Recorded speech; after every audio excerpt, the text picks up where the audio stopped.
Praise the lord. ప్రభు అయిన యేసుక్రీస్తు నామంలో మీకు శుభము కలుగును గాక. ఈరోజు దేవుని వాగ్దానం, నా కుమారుడా, నీవు ఆలకించి నా మాటలను అంగీకరించిన ఎడల నీవు దీర్ఘాయుష్మంతుడవగుదు. సామెతలు 4:10. ఆయన మాటలను అంగీకరించి ఆయన ఆజ్ఞలు చొప్పున ప్రవర్తించు వారినందరినీ ఆయన కనిపెట్టి చూచున్నాడు. వారు దేవుని కుమారులు కుమార్తెలై ఉన్నారు. కాబట్టి నా ప్రియ సహోదరి సహోదరులారా, దేవుడు మీకు మంచి ఆరోగ్యమును, బలమును, శక్తిని, ఆయుష్ను ఆయన అనుగ్రహించును. ఆయన మాటలను అంగీకరించి ఆయన ప్రేమించు వారికి అందరికీ దీర్ఘాయువు చేత వారిని తృప్తిపరచును. ప్రార్థన.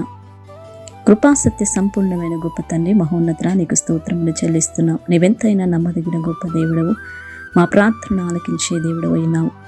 నీ బలము చేత, నీ శక్తి చేత, నీ ఆత్మ చేత ప్రతి ఒక్కరిని నింపి బలపరచమని, నీ మెండైన దీవెనలు అనుగ్రహించమని యేసు నామములో ప్రార్థిస్తున్నాము తండ్రి. ఆమేన్.